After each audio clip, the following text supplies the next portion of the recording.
Hello, I'm your host, Leonard Duncan. Welcome to a new episode of ATV-TALK and Motorsports Podcast. Please join us every Tuesday at 5 p.m. Pacific Standard Time. We bring you interviews with industry professionals, live events, live news about the motorsports industry in every episode. Enjoy the show.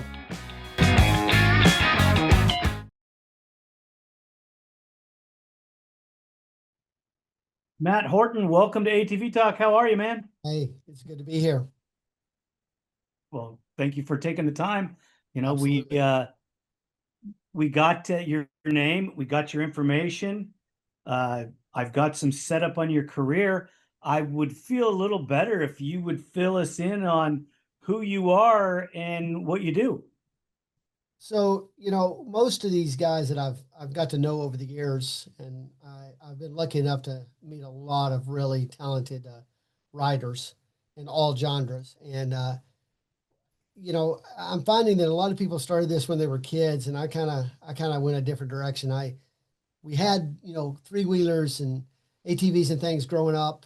I'm of your generation, so me and you are close to the same age. But I started off in a whole different career. My family's in the rodeo business, and I started off riding saddle broncs and bulls, and thought that was going to be my career. And about the mid-20s, starting into my 30s, I was like, I'm not as good as I thought I was. I wasn't good enough to be making money at it, I guess. And I just kind of went down a different path, and that path sent me down the path of, I had been riding three-wheelers all my life, so by then, three-wheelers were outlawed. I still despise that, but it is what it is. And then we started racing ATVs. I just kind of found a little series locally in Texas back in the early 2000s, and just started off there. And then as time's gone on, I've just, anywhere there was a race, I wanted to be there. And I've just learned to, there was never a series that I wasn't willing to go try. And I've been lucky enough to kind of have a job that's allowed me to, go places and be places to make these races. So, I mean, we've raced everything from GNCC to desert to local series in Texas. There's some bigger series up in Iowa and Oklahoma and stuff like that. And we just had a blast with it all these years. I think we're going on close to a little over 20 years now. Do me a favor, turn up your mic a little. Okay. Is that any better? Yeah, perfect. Okay. You've ridden a number of different machines also, haven't you? Oh, absolutely. Yeah. It's funny. We started off, you'll remember these days, but do you remember the KTMs when they first came out? And what was that? 08? KTM put out the race ready quad. Yeah, Tim Farr was dark doing age. yeah. Tim Farr was doing the, what would you call it? I guess the testing for them back in the day. Right. And that's where I started. I walked into a dealership in Decatur, Texas. A guy named Craig Martin, who used to be with Kawasaki. He owned the shop, Action Motorsports, and I said, "Hey, we got these. We got these new race ready quads out there." And he said, "Are you willing to race?" And I'm like, "Oh, absolutely." So in my mind, I thought, "Man, I'm a sponsored rider, but." What I was a guinea pig for them to try out these quads. And I mean, don't get me wrong, those KTMs would hook up and go, but they had some mechanical issues we worked through, through the years.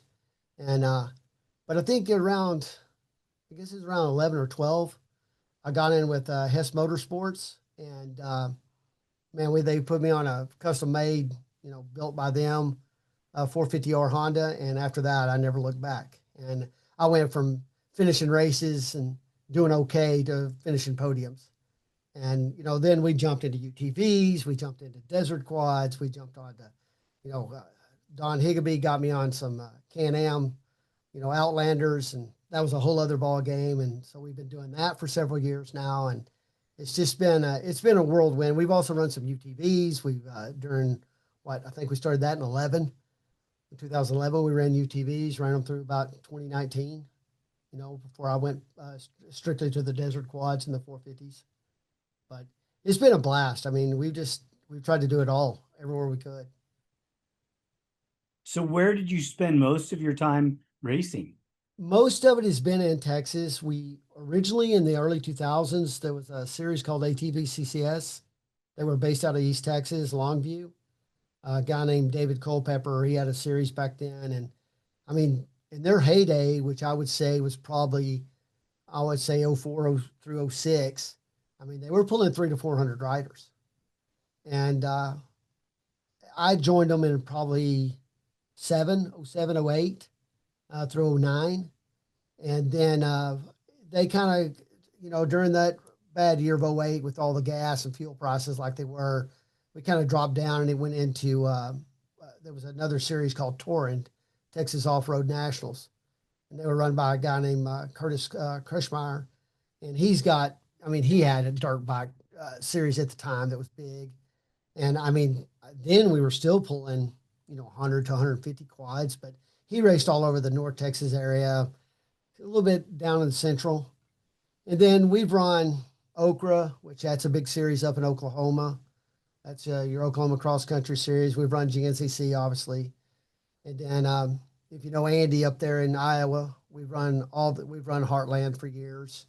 And I've never got to run his series for the year, just pretty far away.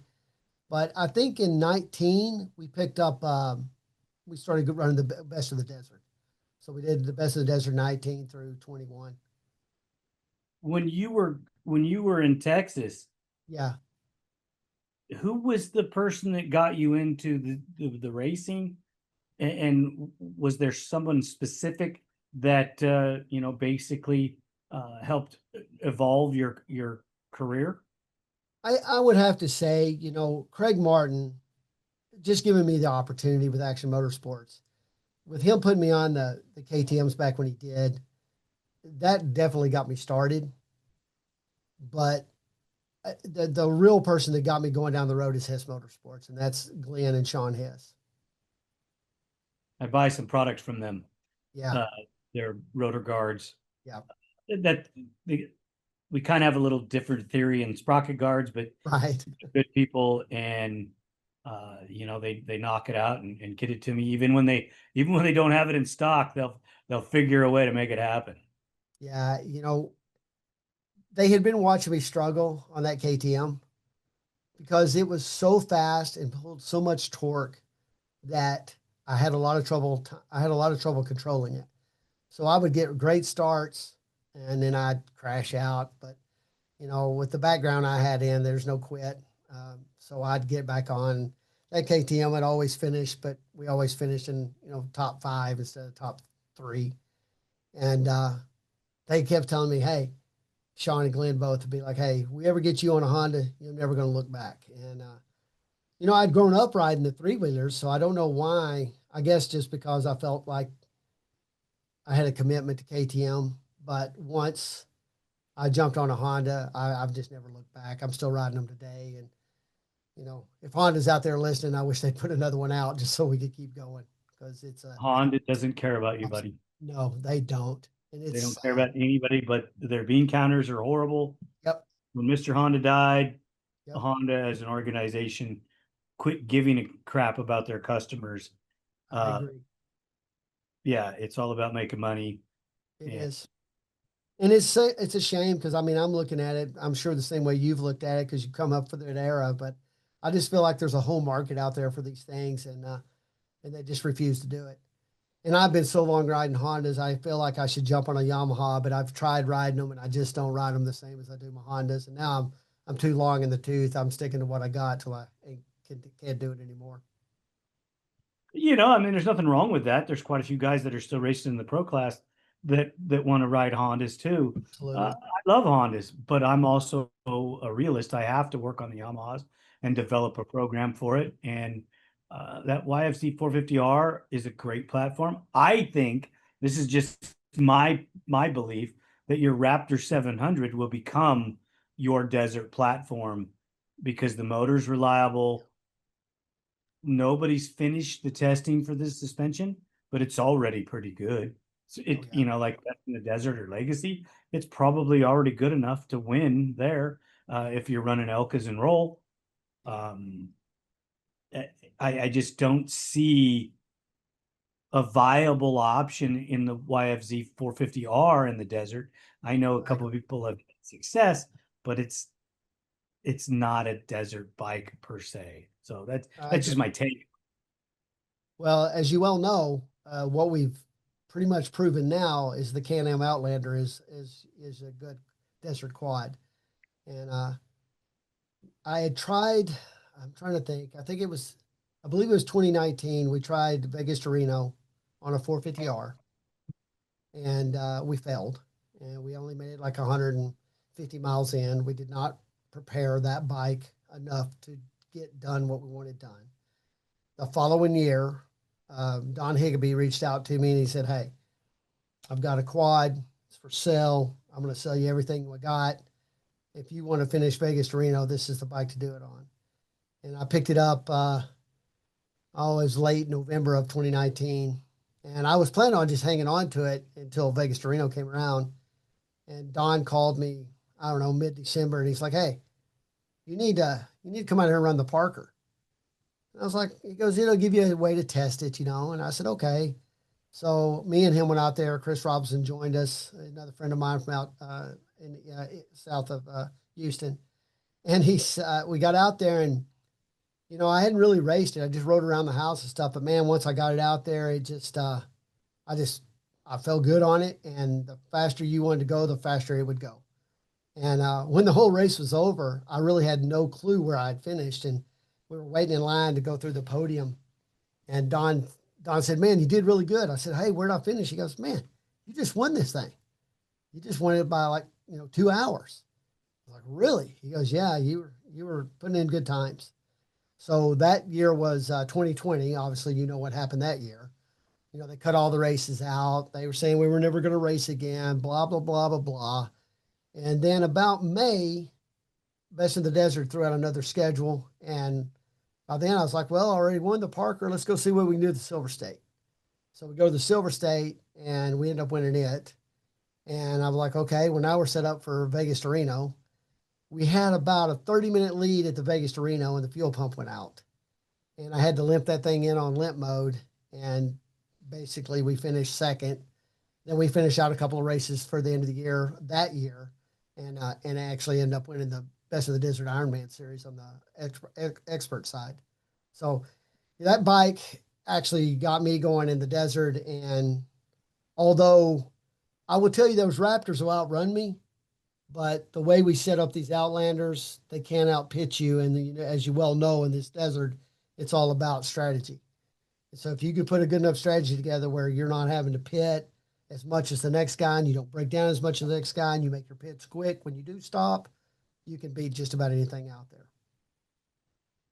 Well, you know my history. Yeah, If I'm going to go do it, we're going to dominate. exactly.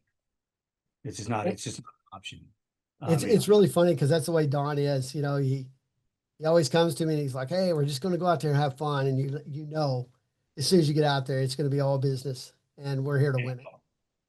If I get the chance to build the platform and go out there and do it, that's exactly where we're going. We're going to win. We're not going for any other reason.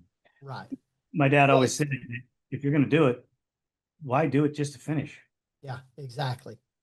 Yeah, Yeah. I think in the beginning, because I just didn't know enough about desert racing, but like now that I've done it, and I haven't done it like some of these other guys, but I've definitely I've got a whole different respect about it and a whole lot different understanding. And I still think the Raptor platform would be good.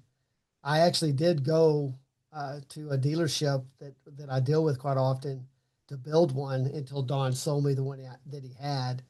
And I don't think I made a wrong decision, but I definitely still say that the Raptor has a way of doing it that Outlander can't. So, do you like the Outlander platform or the Renegade platform? For the desert, I'm going to have to say the Outlander. In the woods, I would say the Renegade. What's the difference in your opinion? I've been asked this before, and I can't really put my finger on it, but I can tell you that. So I race my Outlander in some wood races here in Texas now, TX4, and we are pulling quite a few riders now. We're probably up to about 150 to 180 riders. And I still, I'm still a podium guy on that, but the Renegades can outcorner me. It's probably a little bit of how I got it set up because it's still kind of set up for the desert. But at the end of the day, I'm I like the Outlander for the desert, and then I would take a Renegade in the woods for sure. So are you going to plan to go and do some GNCC stuff on So your on a it's a thought that we've had right now. When I'm in GNCC, I just feel like that. These Texas boys, they run cross country races, and they're nothing like GNCCs. They're technical, but in a different way. They're not tight and technical. And the tighter it gets, I feel better on my 450. So when we run GNCCs, which we didn't get to make any this year, I'm hoping maybe next year we can make some. But I would have to do a 450 in GNCC for sure. Okay, I get it. So do you prefer the Honda in that platform Yeah, or in that environment? Now describe a GNCC like a cross country national, like I'm thinking, yeah. versus a Texas cross country So, race. so I almost consider our Texas series more like a Grand Prix. Like it's pretty fast, and that's been good because a lot of MX seems to be not doing well down here. MX style racing. I mean, we had some series through the years, and I even raced them back in the day. TQRA, which was a Texas Oklahoma uh, combined series, but they just kind of slowly, the tracks are turning away the quads. You know the story, and it's a shame, but it is what it is. So we've had a lot of guys that have jumped over out of the MX series and have come over to the cross country, and along with that, a guy named Terry Deck and Corey, his partner in this, they have started this series, and it's running in the Austin Bastrop area, which, if you know anything about that area, that's kind of where these floods just happened. But there's a lot of uneven terrain, but it's more wide open. I mean, don't get me wrong, there's trees, but it's not like you would see in, Washington, Georgia, or, down in Florida or South Carolina, or anything like that. But, they'll tell me stuff like, man, this is a tight and technical track. And I'm like, it is, but it isn't. Um, when you're at GNCCs, you're running, second, third, fourth gears, and here you're running third, fourth, and fifth gears. And it's nothing to be wide open in some of their sections. But the one thing I've noticed, it's actually brought in a lot of newer riders who can learn how to ride, and before they go to these more technical tracks that are in Oklahoma and Iowa and out east. But You TX4 is think that definitely the more open. Do you think that the racing that's going on in Texas that's not talked about enough Oh yeah. is It, going to develop and grow the sport? So maybe that we could have a new hub. I hope so. We've I'm trying to think. I think we're on our fifth year, and it's probably been about a 10% to 20% um, gradual growth each year. They also have UTV racing on Sunday. So we race quads on Saturday, UTVs on Sunday. They started a TX2 series, which is dirt bikes that they run on all alternate weekends. So they're growing. I feel like the ATV side has actually grown faster, but as you know, with the UTV side, and I ran them for years, they're just expensive. They're expensive to work on. They're expensive to have. Most people can't buy them without putting you know, a loan on it. And so I feel like there's some big room to grow the ATV series because it's a cheaper way to do business. It's a cheaper way to go race. I think in any series, you have to grow your youth first. And that's where I feel like TX4 has really done well. I mean, it's easy to have, 60 to 50 to 60 kids out there riding. So if you got kids that are, 6 to 10, 10 to 12, guess what? They're going to be in our bigger series in a few years. So it gives them somewhere to grow. So I definitely think What are there's they? room to grow in Texas. Are you looking for the best suspension technology for your sport ATV? Look no further than Elka Suspension, the industry leader in sport ATV suspension technology. With championship wins in prestigious events such as the Dakar Rally, Score, Best in the Desert, ATV MX, Cross Country, and WORCS, Elka Suspension has established itself as the go-to choice for athletes and enthusiasts alike. But they don't just stop at ATVs. They're constantly expanding into new markets, including UTVs, trucks, SUVs, pit bikes, snowmobiles, and more. Their commitment to innovation and quality means they're always looking to improve and adapt so you can enjoy a smooth ride wherever you go. Want to learn more about what Elka Suspension can do for you? Visit their website at elkasuspension.com or give them a call at 450-655-4855. They will always be happy to answer your questions and help you find the perfect suspension solution for your needs. What are those kids riding? They've got they got a 50cc class, 90cc, and I think this year we added some women's classes. We added a third race, basically, some women classes and older kids. Those kids are like 10 to 13, 10 to 14, and they're running 250s. They're running 250s? Yeah, some of them are 200s to 250s. Some of them are on 150cc's, but most of them are running 200cc's to 250s. What's the platform as far as length of race? So this is this back and forth. Like, if you go out and run these GNCCs, they're 10, 12 miles. I would say our Oklahoma series that we've got two of them up there, they run anywhere between 6 miles to 8 miles. With these Grand Prix, they're running anywhere between 4 to 6 miles. Now, when I say that, it seems like you would think, wow, that's really short. However, the way Terry builds tracks, and he would be the first to tell you, when you're done, no matter if you run the hour and a half or whatever, you felt like you ran a 10-mile course. There's no rest periods in his tracks. You're always having to basically pay attention to the track and, plan out your strategy of how you're getting around the next guy or making a faster lap. They're definitely difficult tracks in that sense.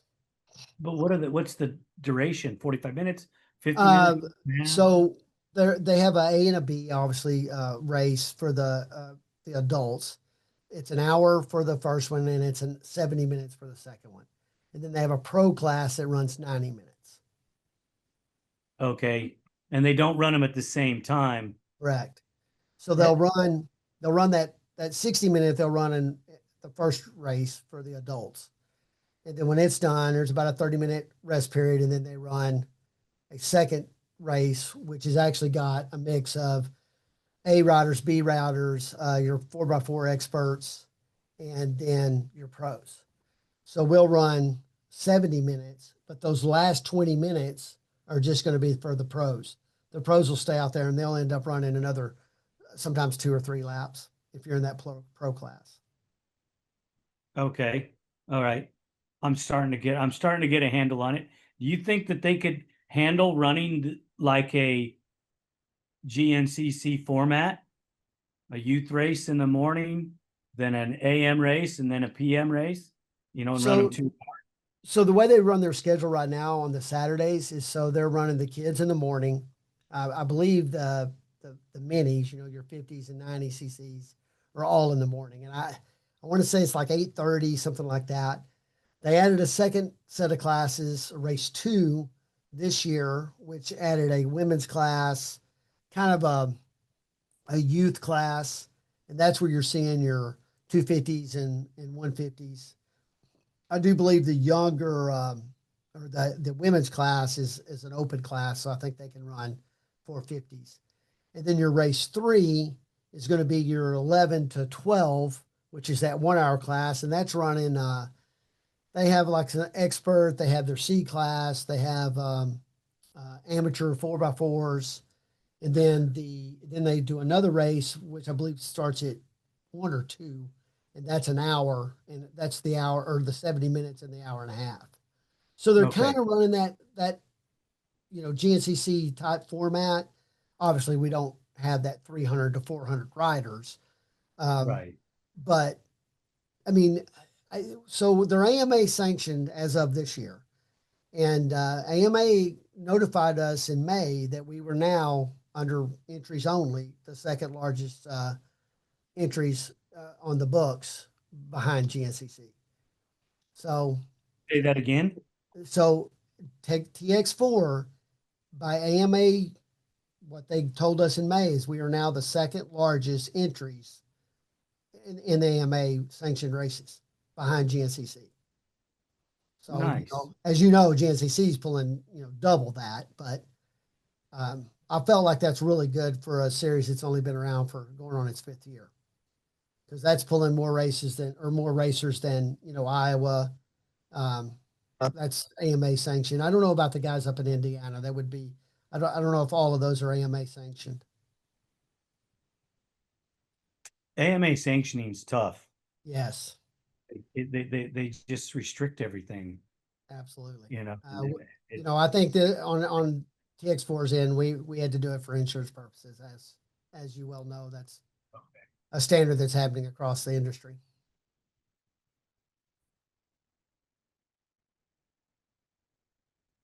I lost you there for a second. Did I come back? Say that again for me, please. I said AMA, we had to do it for insurance purposes. As you well know, that's happening industry wide. Yeah, I don't know all the ifs and ands and buts about it. I just see certain things choking us out that are ridiculous. They shouldn't be doing it. But I don't want to get on a negative. I want to get back to the fun stuff and talk a little bit about your TRX450R builds.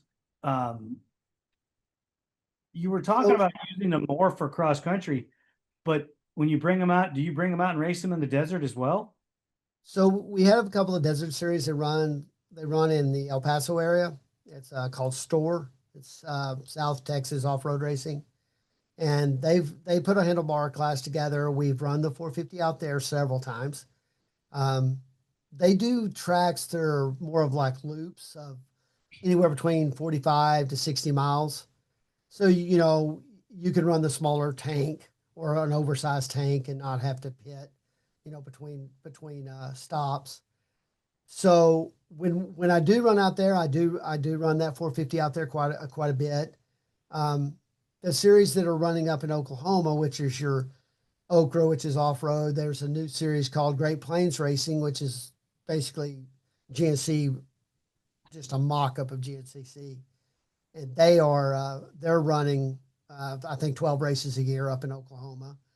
And so we take that 450, or I actually have 2 of them, but we take both of those to the desert and to the cross country in Oklahoma as needed. Now, both of those quads are basically identical. One was built by Sean and Glenn Hess. It's a Hess machine.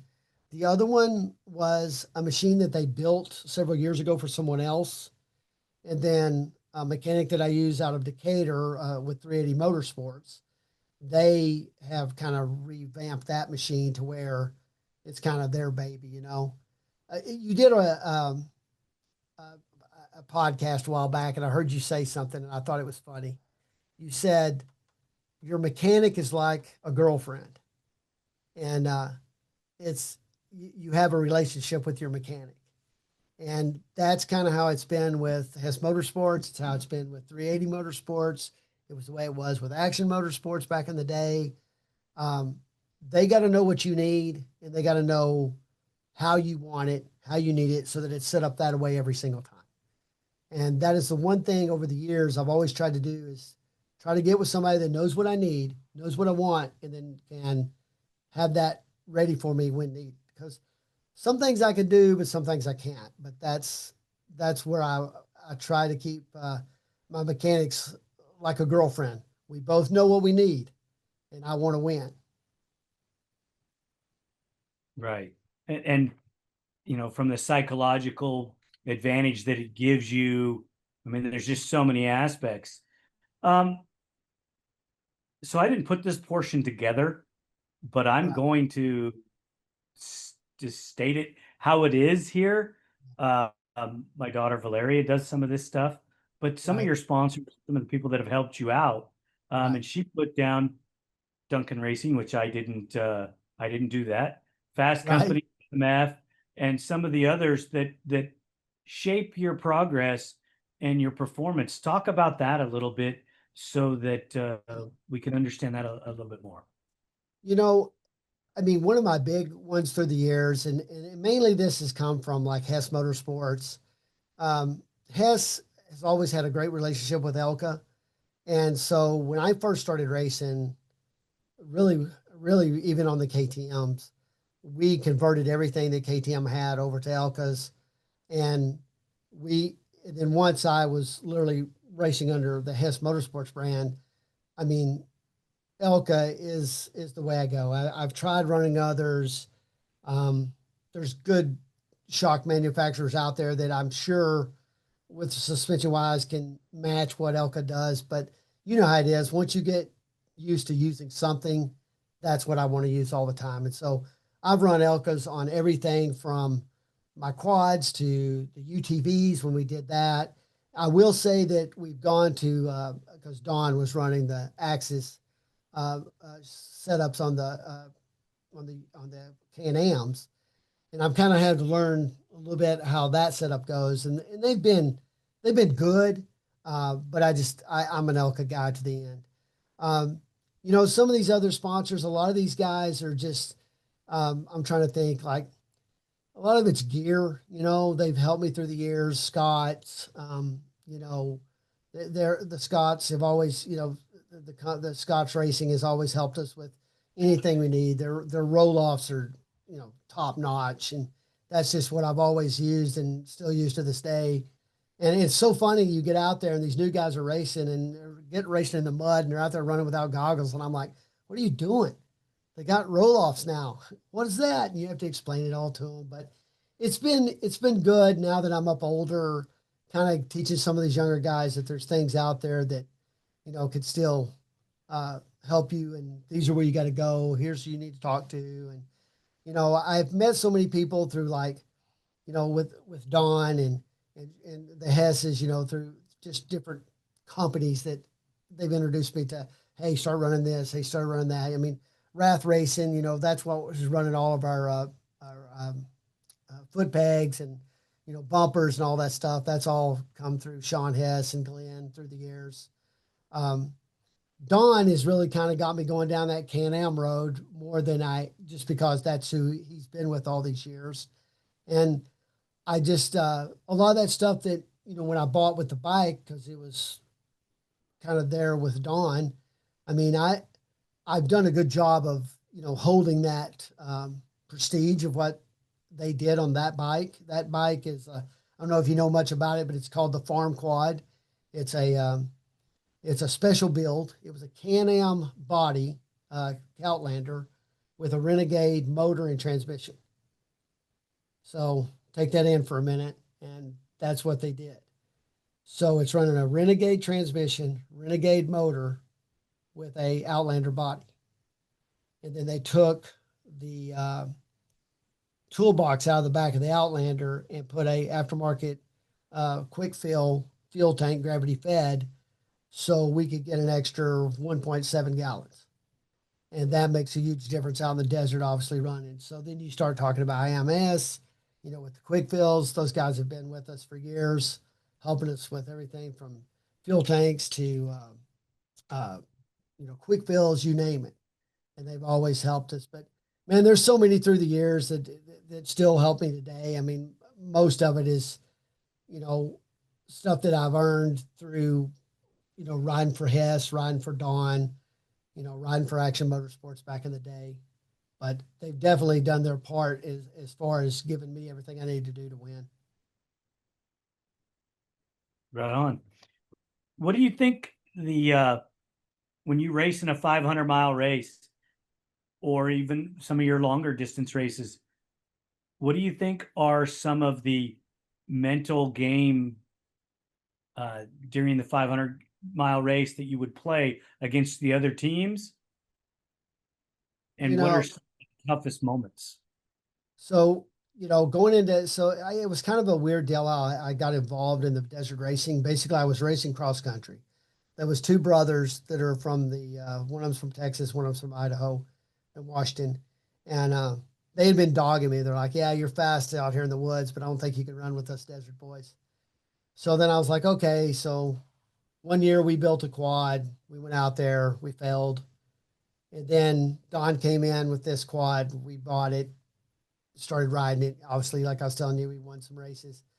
But as I got to riding it more, there is such a strategy in the desert racing side that I guess you have it in the cross country, but a lot of times in the cross country, you can just have a rider that's just really good, and it doesn't matter what strategy you throw out, that guy's going to beat you, or you're going to beat him, depending on how you've trained.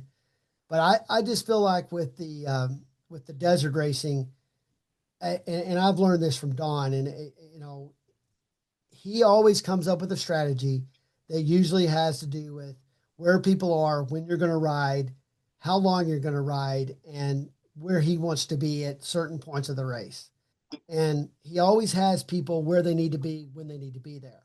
So as I went into it on my own, I had to get people in running these pit crews and running the chase trucks that get on the same page as me. And I don't know if you've ever had to deal with this, but that's sometimes hard to do, to find guys that are just out there doing their own thing to come and jump off whatever they do. Luckily, I work at a industry where a lot of guys are actually gearheads, motorheads, dirt bike riders, racers of different formats. So they kind of have an understanding. So a lot of times I'll grab these guys and kind of give them what our strategy is and then get out there and go. But as far as doing the Ironman, it is literally a battle of your strengths and weaknesses. And I think going back to my rodeo days, I rode a lot of times when I was hurt. I rode a lot of times when I was banged up, and that's just what I was raised to do. My parents were like, you're not hurt that bad. You can still go. And first time we did Vegas to Reno, I mean, they got pictures of me when it was over. I looked like a zombie. But you know what? Within a few hours, I think I could have done it again. Let's go back. So I just think it's you got to know your limits, and you have to stay. It's not about being the fastest. It's really about being consistent, especially in the desert racing. You've got to be consistent. You can't just keep making mistakes, because obviously that's going to cost you time. What's your biggest lesson from running those long events?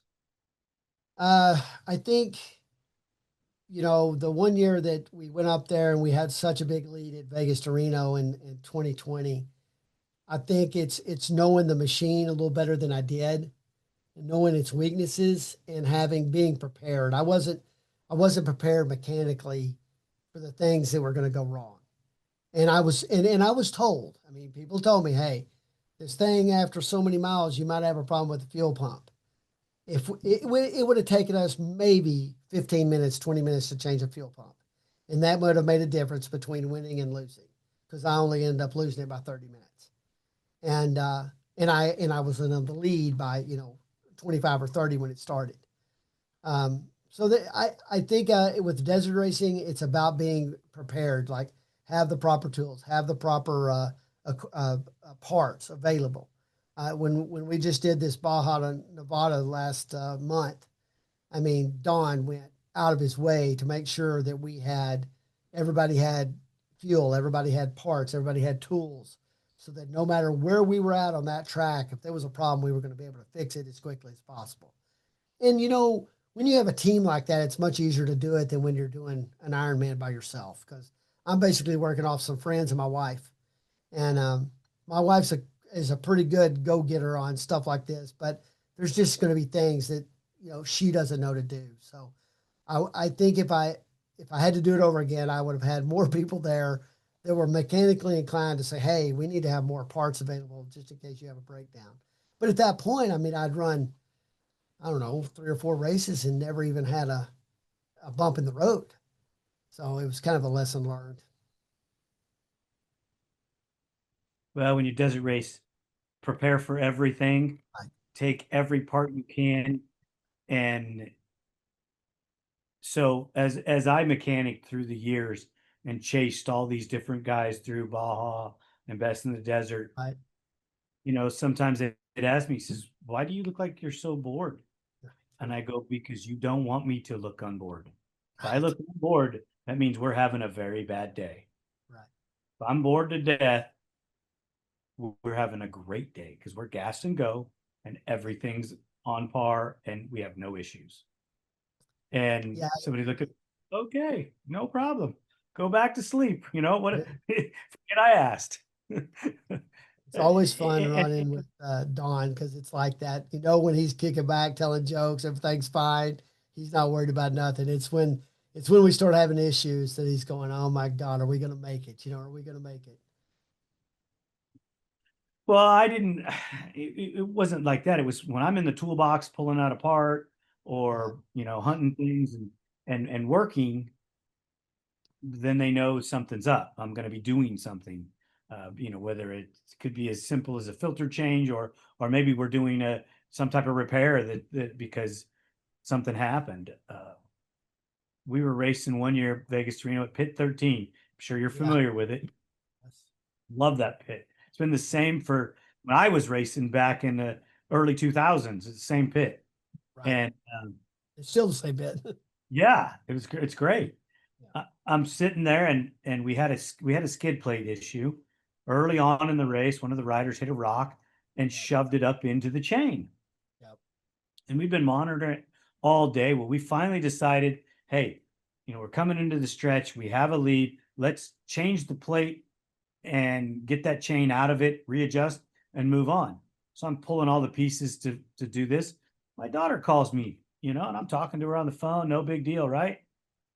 And the guy just say, hey, finally he screams at me, hey, the bike's here. And the bike got to us like 45 minutes ahead of schedule. Yeah. And we were ready for gas and go, but I didn't have all the parts out for the skid plate.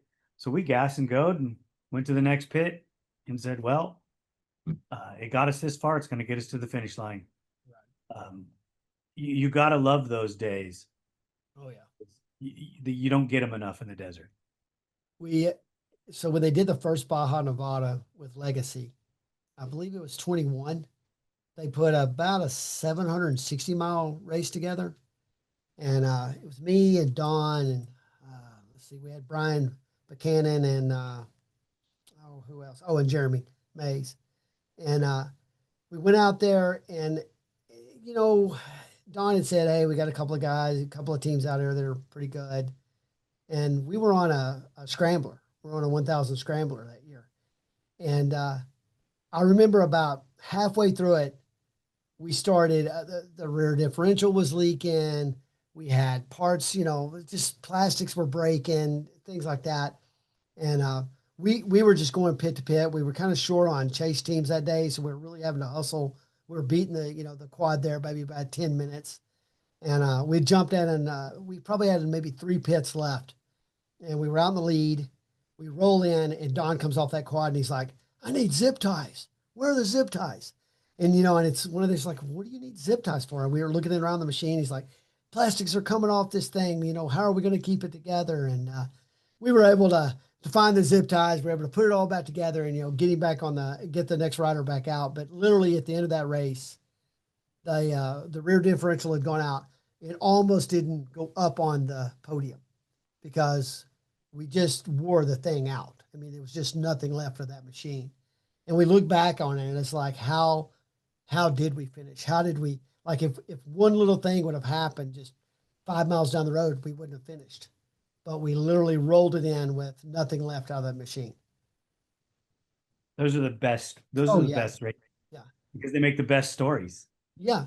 I mean, even this last one that we just pulled off, I mean, we didn't have as many problems as we had on the scrambler, but even at the end, we're like, we had such a big lead. And then at the end, we're all like, wait a minute, these guys have made up like a 40-mile run on us. And then, Don pulls in and we're like, man, what happened? Well, he had gotten, kind of off course a little bit. And we're like, oh, dude, we didn't realize it, even though we ended up winning by about 25 minutes, but we could have lost it right there at the end. But we had a plan. We stuck to it. And even with minor setbacks, because we stuck to our plan and because we had a good plan to put in place, we came out on top. Right. That's what it takes. Yeah. So what's up next for you in 2025? As far as races, big races, small races, what do you got going on? Well, we're definitely going to be back at TX4. That's the Central Texas, and I pretty much have told them I'll stay with them to the end. We're definitely going to try to get up to this new series that's running in Oklahoma called Great Plains. They put about 12 races together a year. Like I was telling you earlier, they're more of a GNCC style type technical, longer tracks. I'm still kind of up in there. I'm kind of waiting on finances and stuff like that. We've got some work to do to the farm quad to get it ready for any desert racing. But I would definitely like to do a couple of desert races, maybe here in Texas, and then some more out west, back at Legacy, if at all possible. Awesome. What is a personal goal that you have as far as racing? Last year, so I've never really said this to you during this interview, but I run a lot of double classes. So we go to these races and I'll run, that hour in the morning, and then I'll run another hour and a half in the evening. And so the turnaround is only about 30 minutes. And you end up still running about 2.5 hours. But it's gotten harder, obviously, as I'm getting older. I'm 55 now. Last year, I pulled off something I'd never done before. I won both classes. I won an Open Expert in the morning, and I won a Open B in the evening or in the afternoon. And that was a big goal of mine. I've done a lot of 1 and 2s through the years, but I've never pulled off 2 firsts. This year, I had really planned on dominating that 4x4 class, but there's a good friend of mine that has put a stop to that, and he's been beating me quite often. So I'm not real sure. So next year, I feel like I'm going to be on the 450s more often and try to run these desert races. So I think for next year, our main goal is to run all our TX4s and to make as many of these Great Plains races as possible. It's kind of a logistical nightmare because obviously I'm in the North Texas area. So you've got TX4 running in South Texas, and then you've got Great Plains is running in Oklahoma, but they run their ATVs on Sunday. So you could technically race on Saturday, jump in the truck, and be in Oklahoma for the next race the next day. So I think my main goal is to try to run 2 different series and try to podium in both. That's pretty good. Yeah. That's a good goal to have. You talked about the rodeo in the beginning of the show. Yes, sir. And my question is, I understand body wear and things like that. You had to have some talent to do it. And doesn't the rodeo pay better than ATV racing? So, yes, it does. The thing, so when I started off in the rodeo, and it's a family thing. It's been in the family for 30 years plus. My dad was a bull rider. Had uncles that rode bareback and stuff like that, and I went down a path of starting off in bulls and jumped over to what's called saddle bronc riding. And it paved a way for me to learn to compete, and it learned to me deal with pain and failure. And the thing about rodeo, it's a one-on-one sport. Even though you're competing against other riders, it's you against the animal. And my dad was kind of against this racing when we first started because he's like, you're getting pretty old. You don't need to be doing this crazy stuff. And I said, Dad, when we're rodeoing, when you open up the gate, you don't know what's going to happen. You just got to roll with it. But when you're riding, you only go as fast as you want to go. You're the one, deciding what you do. And I've kind of, as I've gone along, I feel like I'm better at the racing than I ever was at rodeo. But I was good at my level. I just felt like I reached a level that like I'm not going to be any better than what I am now. And even though it paid more than ATV racing does, I just wasn't good enough to make that kind of money. And it's just like football. If you're not in the top 10%, you're not out there making money.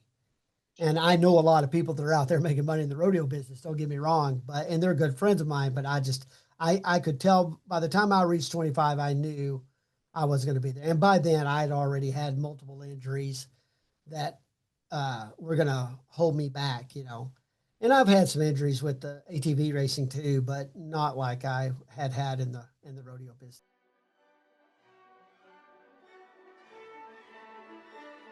Are you ready to be captivated by one of nature's masterpieces? Discover the breathtaking beauty of Antelope Slot Canyon, a natural wonder in Page, Arizona. Join us on a guided tour and immerse yourself in the mystical light beams, rich colors, and serene landscapes. With tours at prime sunbeam hours, experience photographer's paradise and capture memories that will last a lifetime. Comfortable shoes, a camera, and a smile are all you need for this adventure. Book your journey today at Antelope Slot Canyon Tours and let the canyon enchant you. Please visit us now, antelopeslotcanyon.com, for more details.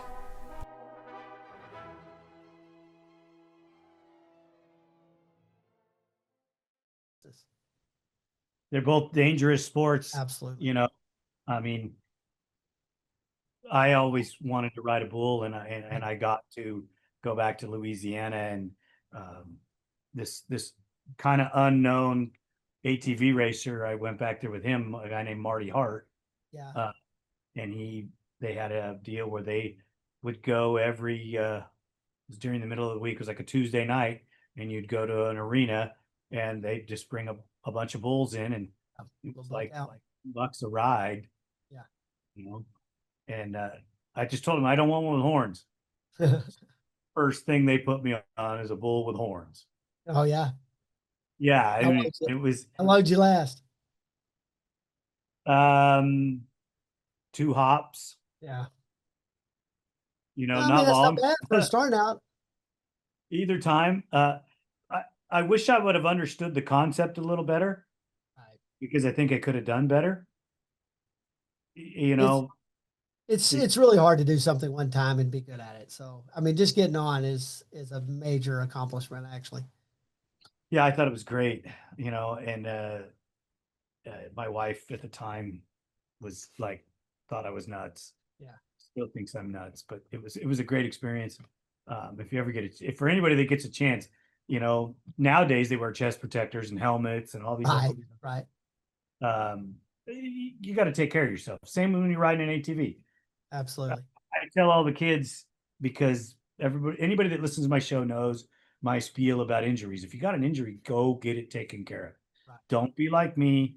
Right. I'm 20 plus years into this injury. I'm just now starting to get really constructive help to fix it, and it'll never be right because I waited too long. But still, Yeah. you, It's funny. Like, what really kind of ended my rodeo career was my ACL tear. I tore an ACL in two right before college. I went ahead and finished out the college semester with the ACL tear. So you know what that means is you're like walking around and your knees literally falling out of place. But I didn't want to tell anybody because I thought, well, if I do, they'll kick me off the team. And so I just kind of toughed it out. And then it took so long to come back. By the time I came back, I really wasn't as good as I was when I left. And by right. the end, I'd gone down a different career path. I was, working for ranches and stuff like that. And I had a total different career. But at the end of the day, the one thing rodeo, I laugh about it now because, rodeo, what do? You go from rodeo to rodeo, right? You got rodeo friends. Y'all are all hanging out together, camping, whatever, waiting on the next ride. I mean, racing's kind of the same thing. We all go to locations, we all hang out together, we do our ride, and then we come back. The thing I had to learn the most is the adrenaline rush that you're getting from that gate opening. It's going to last 8 to 10 seconds, right? And I had to do it took me a long time to try to control the adrenaline so that I could go through these races and not just try to kill it in the first lap, which, what everybody tries to do when they start this racing bit. They all try to win in the first lap. So that That's was the a great. learning curve for me for sure. It's the great. That's the hardest thing to teach anybody. That's the greatest thing there is. Hey, patience. You got to Yes. learn. Pick your times to pass. Set people up. Don't wait too long, but don't rush it either. Right. It's Well, hard. as you know, what was it last weekend? They had the Heartland Challenge. That's a 10-hour race. And some Yes. people reached out to me before they left for the race. And like, you got any advice? And I'm like, yes, you can't win it in the first 3 hours, but you can Right. lose it for sure. I said, pace yourself, find a good pace, stick to it. And then those last 3 or 4 hours, man, just turn it on as best you can, because you will be surprised how many people will drop out in those last, 2 or 3 hours. Um, Andy up there with that Iowa series, that Heartland Challenge is still probably one of the hardest races I've ever run in the Ironman side of it. I was totally bummed because I got, I'm busy, so I don't always catch everything. I didn't Yeah, even catch what's going on until Sunday night. right. So I was kind of bummed. I try to, get in and get somebody that's there to do a pre-race with me, and then we do a post-race show on it, just to let everybody know what's going on in the industry, because it's the biggest problem with our industry is there's no coverage for everything. Exactly. That's But me and a friend were talking about beforehand. What are the things that could be done to help promote ATV racing? And I feel like it's the promotion out there, everything from just like this podcast to, Andy puts on his own podcast too for his ATV series, and I think that's great. I'm actually going to bring that up to TX4. I think they need to start doing their own just to help to promote the series, racing in general, because that is our number one thing that we do not get out there and promote these series enough. Um, I feel like from a kid standpoint, ATV racing is the best way to go in. I mean, I'm not a dirt bike guy, but I mean I've ridden them, so it's not. I mean I know it's out there, and I know that's the standard industry everybody goes to, but I still say that there's a void out there for young riders to come in and make their mark in the ATV racing series well, these throughout the. promoters need to reach out to people like myself Yeah. and send us flyers. We'll post them. Send Okay. us reminders. We'll post it, and we'll help promote. We're not Right. against it. But, No, yeah, we're absolutely. busy. Give us enough Right. information ahead of time. We're going to help you. Yeah. Well, it's just like, with Andy, he had to move this. I don't know if you realize that, but he moved that Heartland back, I think a week. And so because I would have been there, but we just got done with this race out in the Baja, and I was low on funds and just couldn't put it together fast enough to get out there. But I try to make that race every year, and it's just sometimes I hit it, sometimes I don't. This year was too many things going on at one time, but I'm gonna definitely try to be back out there and start running that Ironman class every year. I say desert racing's hard, but I'm gonna tell you something. There's nothing harder than that 10-hour challenge.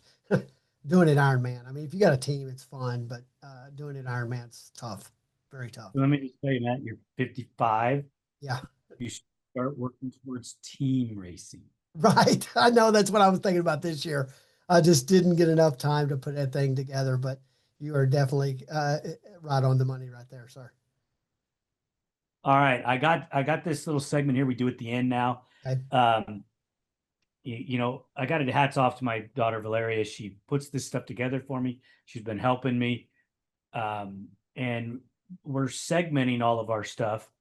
Okay. But this is now. I want fun, fast answers here from you. I don't Okay. really want you to think about it. I just want you to give me some answers. Okay? Okay. Are you ready? Yes, sir. Favorite track? Heartland. All right. What's your race ritual? So with my age, I'm going to say it's ibuprofen, Tums, and maybe some caffeine energy. All right, I love that. I love that. So if you're going to be down in Baja, or we'll just generalize this in desert. What's your best go-to Baja or desert racing snack? Oh man, I have to say probably watermelon. Nice. That's pretty good. Yeah, that's pretty much what they fed me every time we ran the Vegas to Reno. You could go to some oranges, Yeah, I've done the oranges, but I can get the watermelons down faster, it seems. I don't know why. All right. Um, Name a rider that you'd like to team with. Oh man. Sean Hess. Well, there you go. He needs to come out of retirement and get on it. Exactly. Well, we just called him out. Sean, Yeah, we just called you out, bro. You got to get off the couch and get to yep, training. Uh, exactly. you got to come do a team race. Yes. That's awesome. Matt, I want to appreciate, thank you so much for coming on the show.